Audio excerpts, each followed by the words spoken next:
Vous suivez Clin d'œil sur l'EPST pour vous informer, vous faites bien le titre. La gratuité de l'enseignement primaire est effective en République démocratique du Congo. Les chiffres publiés récemment par le ministère de l'EPST les démontrent. Ceux qui les contestent ignorent la réalité sur le terrain, a affirmé le ministre Tony Mwaba Kazadi sur Top Congo FM. Vous l'écouterez dans cette édition. Toujours à la une, le patron de l'EPST a effectué une série d'itinérances en province pour s'enquérir de l'effectivité de la gratuité de l'enseignement primaire sur l'ensemble du pays. Partout où il est passé, le professeur Tony Mwaba a remis des bancs pour faire face au surnombre d'élèves dans les salles des classes, un des effets induits de la réforme de la gratuité. Et puis les inspecteurs de l'EPST se sont conformés aux exigences du numérique au cours d'une formation organisée à Kinshasa par le projet UNESCO Fonds Dépôt de Chine. Ces encadreurs pédagogiques ont acquis des connaissances sur l'utilisation des technologies de l'information et de la communication dans l'apprentissage et les développements professionnels. Voilà pour les titres. Bienvenue à tous. C'est une réforme phare du quinquennat du président de la République. La gratuité de l'enseignement primaire est effective sur toute l'étendue du territoire national. Les chiffres rendus publics par le ministère de l'EPST l'ont démontré à suffisance. Ceux qui parlent de l'échec ignorent totalement la réalité sur le terrain. C'est le ministre de l'EPST, Tony Mwaba, qui l'a affirmé sur Top Congo FM. On l'écoute. Ça dénote l'ignorance de ce qu'on entend par la gratuité. Beaucoup de gens font la confusion en ce qui concerne la gratuité. La gratuité, c'est la suppression de tous les frais de prise en charge des enseignants par les parents, quelle que soit leur nature. Vous scolarisez un enfant au primaire, il entre gratuitement, il sort, il obtient son bulletin chaque année, à la fin, il a son certificat de fin d'études primaires gratuitement et puis il s'en va. C'est vraiment ça la gratuité. La gratuité n'a rien à voir avec les conditions socio-professionnelles des enseignants. La gratuité n'a rien à voir avec les surpeuplements des salles de classe. Si, dans un coin, à la suite de l'inefficacité d'un opérateur de paye comme Caritas, comme Eurobank, Equity, la paye n'est pas effective dans quelques territoires seulement isolés, ce n'est pas la gratuité.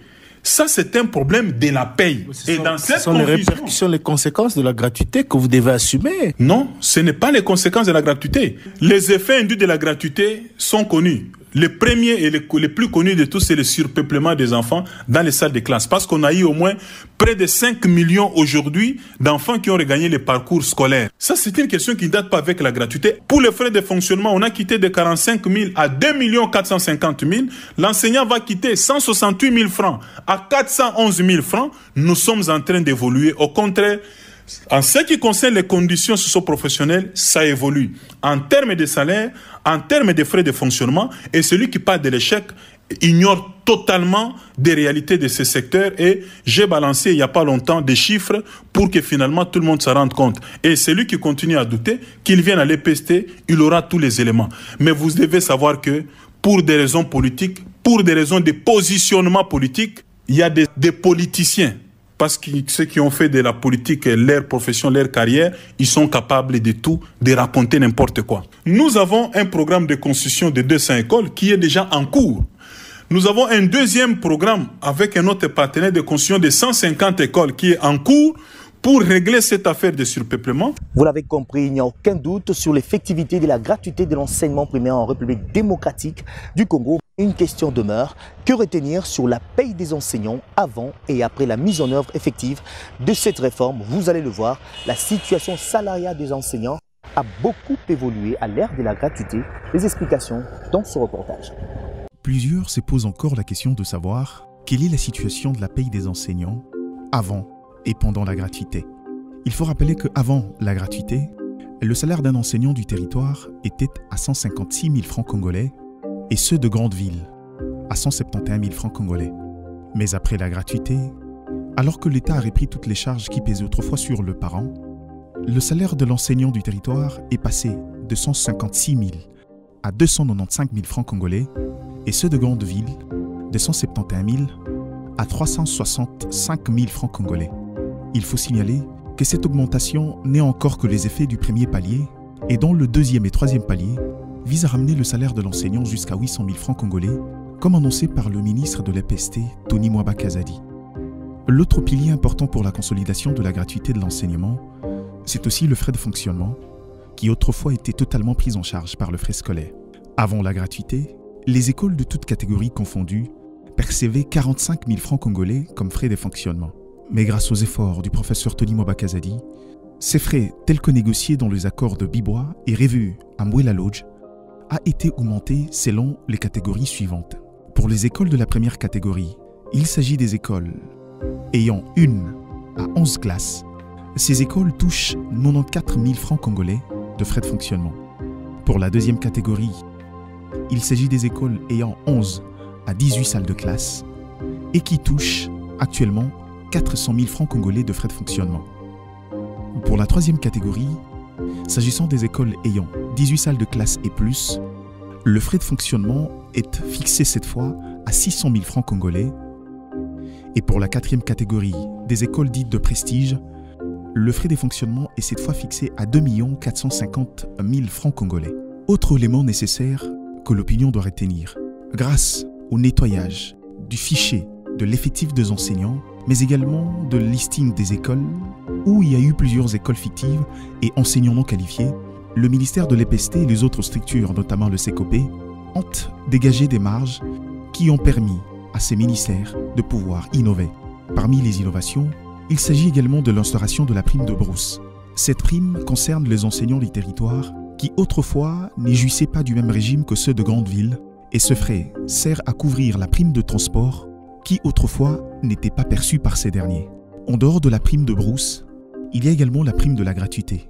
Un ajout de 30 000 francs congolais a été décidé lors des discussions de Mouela Lodge et que le ministre Tony Mwaba-Kazadi, avec l'appui du gouvernement, a décidé de matérialiser de ce mois de janvier 2022.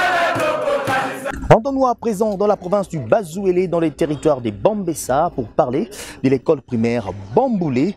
Tenez-vous bien, 12 ans après son existence, cet établissement scolaire bénéficie des frais de fonctionnement et de la prise en charge de ses enseignants par les gouvernements congolais. Cette réalisation démontre la volonté politique du ministre Tony Mwaba qui consiste à redonner au ministère de l'EPST ses lettres de noblesse. Voici l'école primaire Bamboulé, située dans la province du Bazouélé, dans les territoires de Bambessa, à 100 km de Bouta. Cet établissement scolaire de 200 élèves et 6 salles de classe existe depuis 2010, mais sans être mécanisé. Et les 6 enseignants de l'école travaillent tous les jours sans salaire, avec un désespoir total qui rongeait leur morale.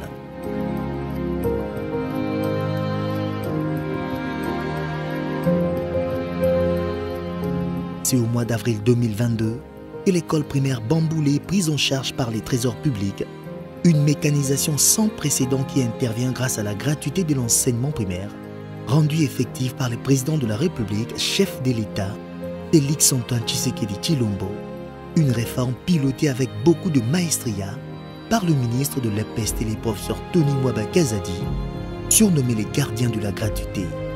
Après 12 ans de calvaire, cet établissement scolaire bénéficie désormais des frais de fonctionnement mensuels et de la paye régulière de ses enseignants.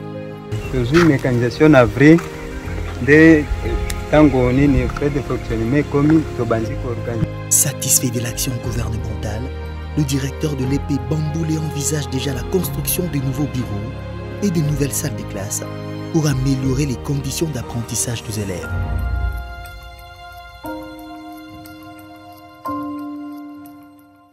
Je le disais en titre, sur instruction du chef de l'État, le ministre de l'EPST a parcouru les 26 provinces du pays pendant 9 mois pour se rassurer de l'effectivité de la gratuité de l'enseignement primaire dans le pays. Partout où il est passé, le professeur Tony Mwaba a remis des bancs pour faire face au surnombre d'élèves dans les salles des classes, un des effets induits de la réforme de la gratuité. Retour sur les itinérances du patron de l'EPST dans ce reportage.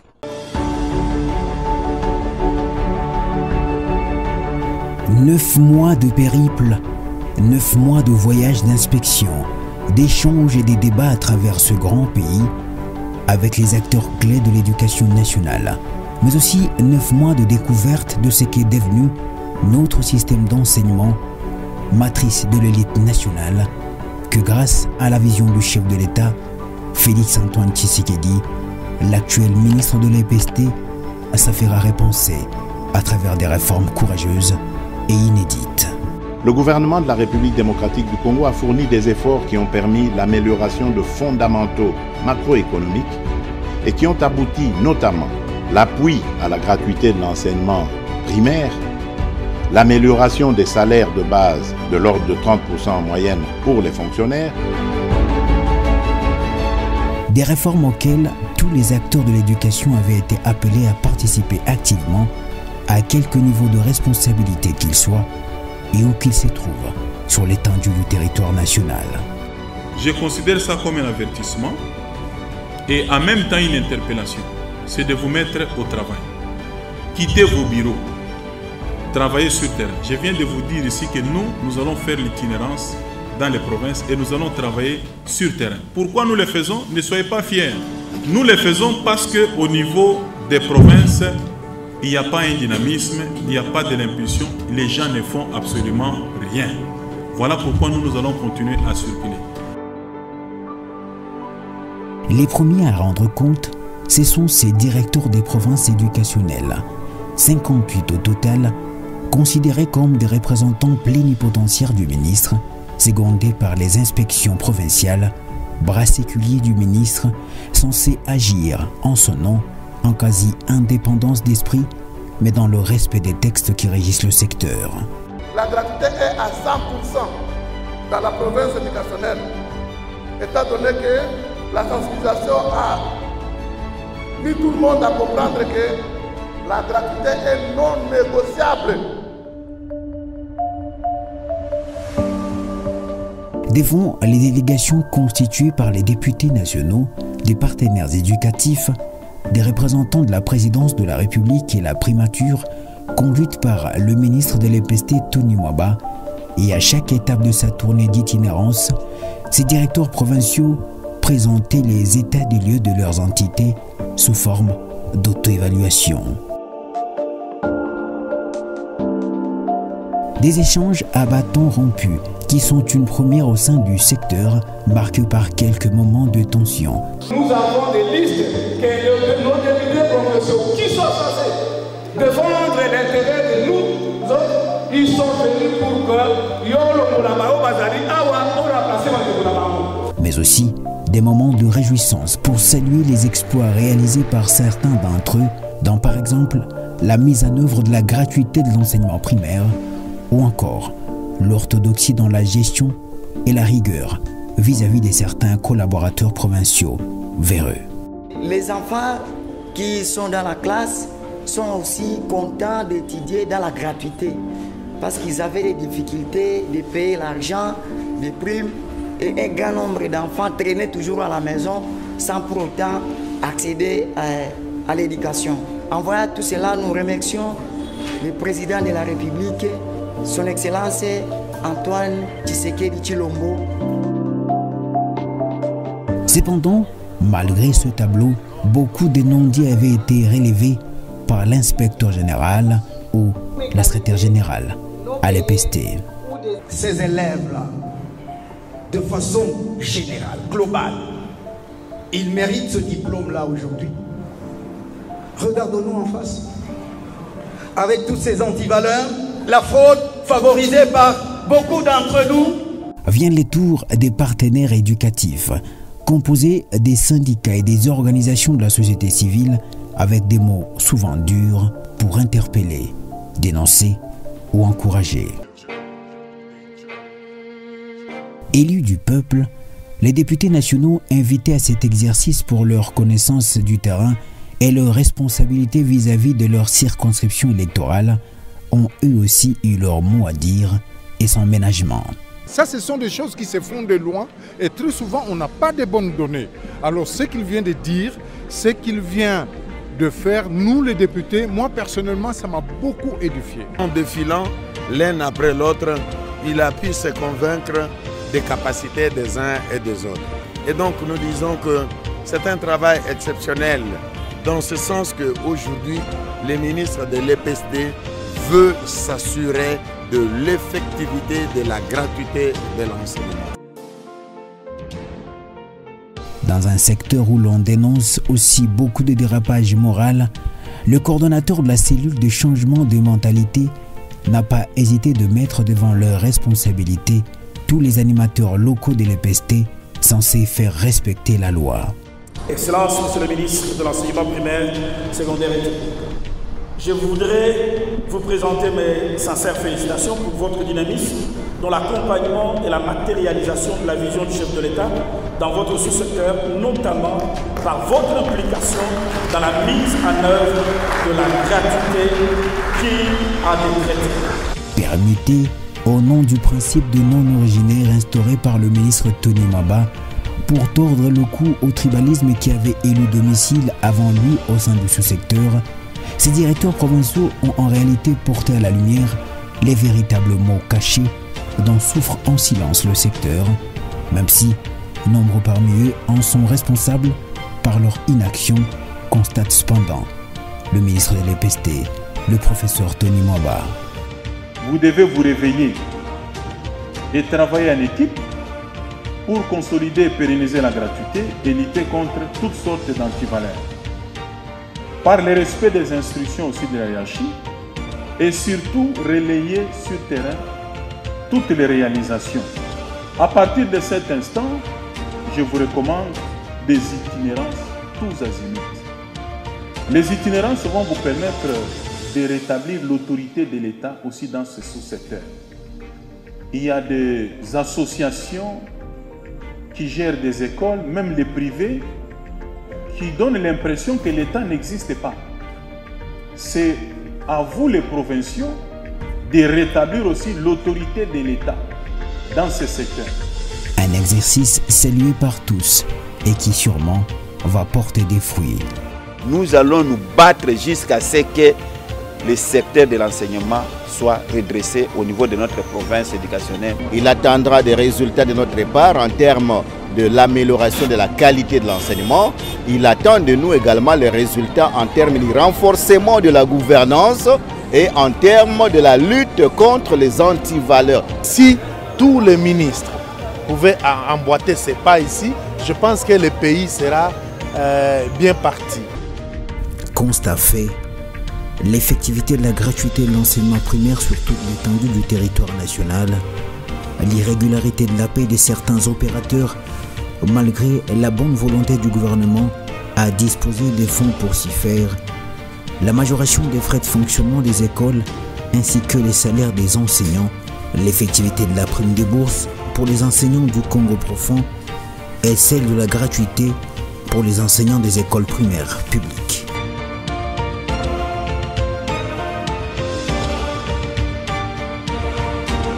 Une tournée marquée aussi par la remise des bancs aux écoles dans le cadre de la campagne Pas une école sans banc pour répondre aux besoins en banque qu'accusent plusieurs écoles du fait de la gratuité de l'enseignement primaire. Vous venez de concrétiser les vœux de son Excellence, Monsieur le Président de la République démocratique du Congo. De quoi donc dire merci. C'est une évaluation de la mise en œuvre du PACE, projet d'amélioration de la qualité de l'éducation organisé au CREC sous la présidence de Madame le secrétaire général intérimaire à l'EPST Christine Nepa. Cette séance de travail a réuni les différents membres du comité technique national du projet. Regardez. C'est une séance de travail essentiellement consacrée à l'évaluation semestrielle des activités du PACE, projet d'amélioration de la qualité de l'éducation. Il était donc question pour le responsable du projet de passer au peigne fin toutes les actions du PACE menées dans les 18 provinces éducationnelles ciblées par ces projets et c'est au cours de ces 6 premiers mois de l'année 2022, de la distribution de manuels scolaires en passant par la formation des enseignants et la vulgarisation du programme d'enseignement maternel. Toutes ces réalisations ont été bel et bien évaluées. Le projet a pratiquement atteint tous ses résultats. Les indicateurs du projet sont ouverts, en même temps que les indicateurs de la part variable qui nous avaient permis d'accéder au montant additionnel, si je peux dire, au projet. Nous avons travaillé activement pendant 5 ans avec les directions stratégiques, tant au niveau central que dans leurs diverses ramifications au sein du pays, donc dans les provinces ciblées. Et nous pouvons dire que l'une des grandes réalisations est la distribution des manuels scolaires sur toute l'étendue de la République, que ce soit les manuels en langue nationale qui sont issus d'une importante réforme, celle qui concerne l'apprentissage de la lecture et l'écriture en langue nationale, que ce soit pour les manuels de mathématiques, sciences, français, en même temps que les planches dans toutes les écoles publiques et privées, gratuitement sur l'étendue du territoire national. Pour sa part, les directeurs de la Dipromade, service impliqué dans la distribution de manuels scolaires, s'est dit satisfait de la réussite à mi-parcours de cette opération. Nous travaillons sur 3 axes principalement. C'est la production des matériels didactiques, le renforcement des capacités des enseignants et aussi la sensibilisation sur l'utilisation des langues nationales. Et je crois que sur les 3 axes, tout marche merveilleusement bien. Nous avons distribué les manuels de lecture-écriture en langue nationale et actuellement nous sommes en train de distribuer les manuels des français, des sciences et des mathématiques pour les écoles primaires, publiques et privées du pays. Et au vu des résultats pour la première vague obtenue ce semestre ici, nous avons atteint 94% d'écoles primaires qui ont été ciblées. Et je crois que le reste des écoles primaires ciblées, 45 000 au total, seront atteints d'ici la fin du mois d'août pour la distribution des manuels scolaires. La première phase du PAICE étant clôturée, la deuxième est déjà en vue, cette fois avec l'objectif d'étendre le projet dans toutes les provinces éducationnelles du pays, toujours dans le but d'améliorer la qualité de l'enseignement et renforcer la gestion sectorielle. Mais il y a eu des exemples où le pays... On en vient à cette formation des inspecteurs sur les numériques organisée à Kinshasa par les projets UNESCO Fonds Dépôt de Chine. Ces assises ont donné les bagages nécessaires aux encadreurs pédagogiques sur l'utilisation des technologies de l'information et de la communication dans l'apprentissage et les développements professionnels. Au total, 40 encadreurs pédagogiques et techniciens ont participé à cette formation, composée des inspecteurs du Cernafor, des inspecteurs itinérants ou provinciaux et des techniciens de l'UIAT, Unité d'appui technologique. Ils ont acquis des connaissances pouvant leur permettre de former à leur tour les chefs d'établissement et les enseignants des 5 provinces éducationnelles de Kinshasa sur l'utilisation efficace des TIC, technologies de l'information et de la communication, dans l'apprentissage et les développements professionnels, une manière de contribuer à l'atteinte de l'ODD 4. 74 000 $ américains constituant les reliquats du fonds total du projet UNESCO Fonds en Dépôt de Chine CEFIT, c'est le montant débloqué pour financer toutes ces formations. Pour ce faire, le projet travaille en collaboration avec Profituro, un programme d'éducation numérique qui a pour objectif de développer les compétences nécessaires du XXIe siècle pour relever les défis de l'ère numérique.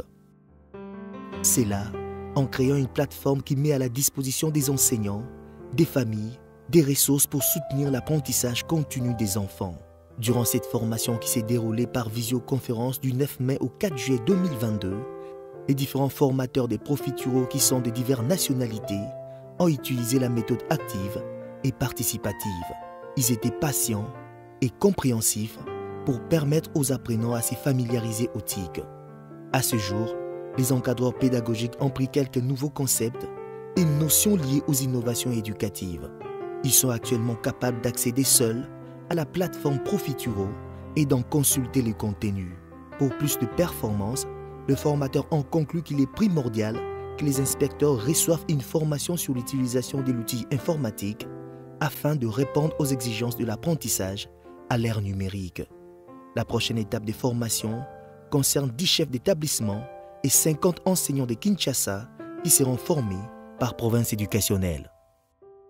Voilà, fin de cette session de clin d'œil sur l'EPST. Merci de l'avoir suivi. À très vite pour un nouveau numéro.